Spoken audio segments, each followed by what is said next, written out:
Votre actualité, comme 36% des Français, vous avez peut-être vous aussi des troubles du sommeil. Eh bien, nos écrans d'ordinateur et nos téléphones sont effectivement très souvent pointés du doigt, mais il y a aussi nos rythmes de vie. Attention, en effet, nous passons trop de temps en intérieur. Oui, à l'intérieur, intramuros, mais il y a peut-être une solution.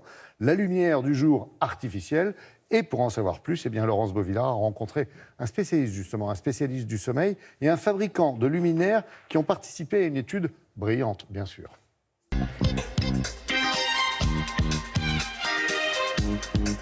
S'il y a bien un astre qui régit notre vie et nos horloges internes, c'est le Soleil. Mais nous passons 80% de notre temps en intérieur. Grâce aux nouvelles technologies, aujourd'hui, il est possible de reproduire cette lumière solaire. Et ça intéresse des industriels et des médecins. D'un point de vue très concret, la lumière blanche du soleil, en fait, c'est la conjonction de plusieurs couleurs. L'arc-en-ciel, on le voit très bien, a plusieurs couleurs. Et la lumière du matin est une lumière blanche, mais enrichie dans du bleu, qui stimule la vigilance et qui bloque la sécrétion de mélatonine qu'on a dans la nuit. Et plus on avance dans la journée, plus le spectre lumineux se modifie et à la fin de la journée, vous allez avoir une lumière blanche, mais qui est enrichie dans des couleurs de type rouge, orangé, et qui facilite la sécrétion de mélatonine, et donc va faciliter le sommeil la nuit d'après. L'horloge biologique, qui sont ces petits neurones placés derrière les yeux et vraiment au centre du cerveau, a besoin de 3 synchronisateurs. Le premier synchronisateur externe, c'est la lumière. Mais la lumière, elle est couplée avec cette sécrétion de mélatonine qui ne peut agir que la nuit quand il y a une obscurité. Et c'est elle qui va réguler toutes les horloges, à la fois centrales mais aussi périphériques, du corps humain. Et le troisième synchronisateur, qui n'est pas le plus facile en ce moment parce qu'il bouge énormément, c'est ce synchronisateur social, c'est les heures de travail, c'est les horaires décalés. C'est seulement depuis une dizaine d'années que l'on sait reproduire artificiellement la lumière solaire. Et ceci grâce au développement de la technologie de la lumière émise par les LED.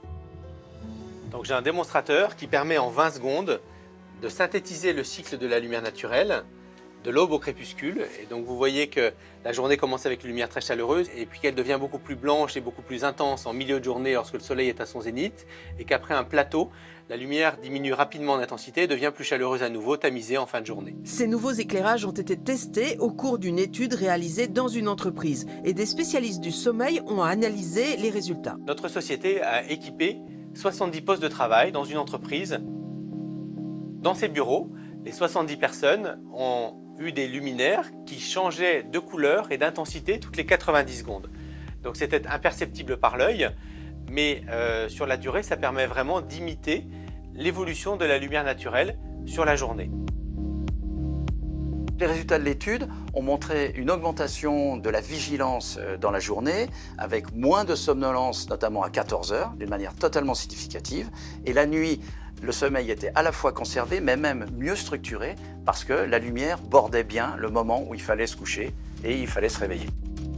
Si gérer la couleur et l'intensité lumineuse de nos lieux de vie devient possible, de nouvelles applications se développent. Par exemple, pour traiter la dépression saisonnière, on utilise la luminothérapie, c'est-à-dire que l'on expose les patients à une lumière très blanche, voire bleue, de pleine journée. Mais cette lumière bleue, eh bien, c'est celle qui est émise aussi par nos ordinateurs et qui nous empêche de nous endormir. Et cette fois-ci, eh bien, des médecins et des fabricants de luminaires ont développé un produit supprimant cette lumière bleue et qui va nous aider à nous endormir. Et c'est un produit unique au monde et français. Eh oui, bravo, Cocorico. Merci, Laurence. J'en profite pour vous dire que ce soir, France 2 vous propose un épisode inédit des pouvoirs extraordinaires du corps humain. Pour cette nouvelle aventure, vous retrouverez évidemment Michel Simès et Adriana Carambeu, mais cette fois-ci au cœur des dunes de Merzouga, au sud du Maroc. Ils sont là-bas pour percer avec vous les mystères de la peau. C'est à suivre sur France 2 à partir de 21h.